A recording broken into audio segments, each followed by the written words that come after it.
મોટા શહેરોમાં લોકો મોટા રિસોર્ટ કે વોટર પાર્કમાં જઈને ગરમીથી રાહત મેળવતા હોય છે, ત્યારે જ નર્મદા જિલ્લામાં મોટા રિસોર્ટ કે વોટર પાર્ક નથી. ત્યારે શૈક્ષણિક સત્ર પૂરું થતાં ઉનાળા વેકેશનમાં અહીંના બાળકો ગરમીમાં ગ્રામ્ય રમતો ના રમતા સ્વિંગ તરફ પડ્યા છે, જેને કારણે જિલ્લાના રાજપીપળા તાલુકાના તરુણકુંડમાં મોટેરાથી માંડીને બાળકોની ભારે ભીડ જામી રહી છે. આ તરુણકુંડમાં બાળકોની સાથે વાલીઓ, મહિલાઓ પણ લાભ લઈ રહ્યા છે. તો ગુજરાત વ્યાયામ પ્રચારક મંડળ દ્વારા સેવાના માધ્યમ સાથે તરુણકુંડ કાર્યરત રખાયો છે, જેનું સંચાલન ગુજરાત વ્યાયામ પ્રચારક મંડળ કરે છે. તો રમતગમત વિભાગ દ્વારા સ્વિંગની તાલીમ પણ આપવામાં આવે છે. તો ગુજરાત વ્યાયામ પ્રચારક મંડળ દ્વારા રાજપીપળા ખાતે અત્યાધુનિક અને વિશાળ તરુણકુંડ બનાવવામાં આવ્યું છે. તો રાજપીપળા શહેરમાં એક આ સુવિધા ગ્રામજનોને મળી રહે, જેને લઈ રાજપીપળાના તરવૈયાઓ રાજ્ય અને આંતરરાષ્ટ્રીય કક્ષાએ જાય એવા હેતુથી આ તરુણકુંડ ચલાવી રહ્યા છે, જેમાં નહીં નફો નહીં નુકસાન અને સેવાના માધ્યમથી આજે પણ કાર્યરત રખાયો છે. અને પાણીની ક્લોરેશન બાબતે ખૂબ જ કાળજી રાખવામાં આવે છે, જેથી રાજપીપળાના નગરજનોના સહકારના ભાવનાથી અને આ સેવા શહેરમાં ચાલુ રહે છે, એ માટે પણ આ તરુણકુંડના સભ્ય બને છે. અને હાલમાં તો ઉનાળામાં 42 ડિગ્રી ગરમીમાં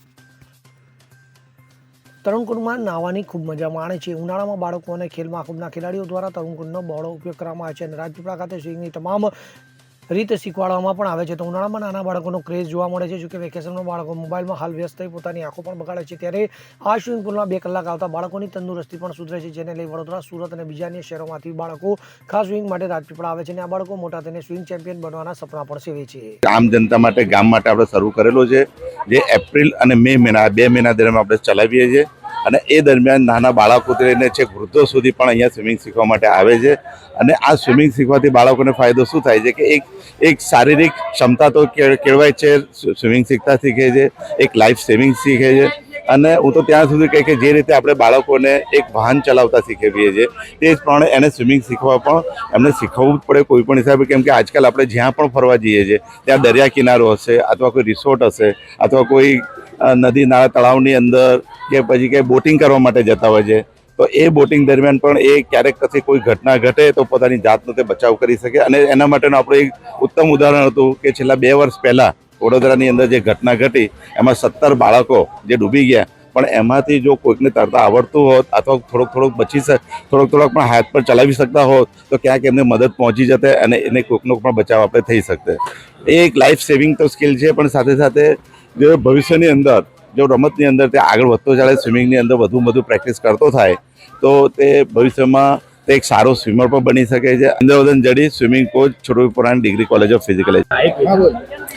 मैं 5th क्लास में हूँ और मेरे को गर्मी में मेरे पापा ने कहा था इधर स्विमिंग सीखने आ जा, और स्विमिंग भी अच्छा कराते हैं और मज़ा भी आती है और गर्मी में भी मज़ा आती है।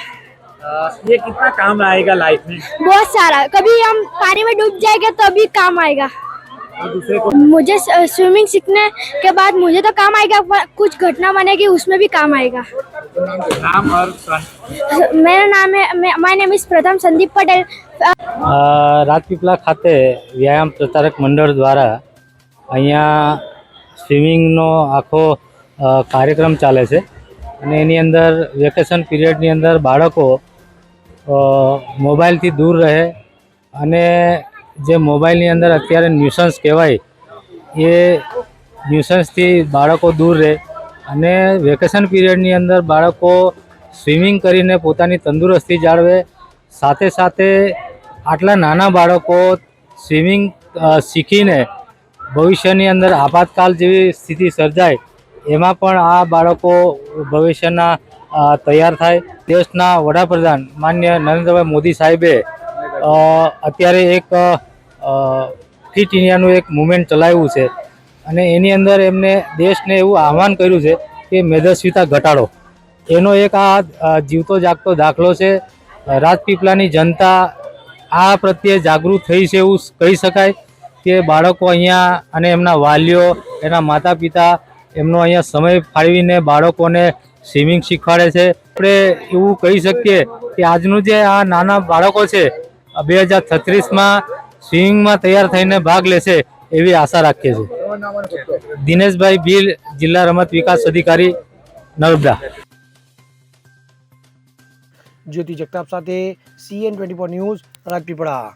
હવે જુઓ દેશ દુનિયાની તમામ ખબરો તમારી આંગળીના ટેરવે. ઉઠાવો મોબાઈલ અને Google Play Store પરથી ડાઉનલોડ કરો અમારી CN24 ન્યૂઝ મોબાઈલ એપ.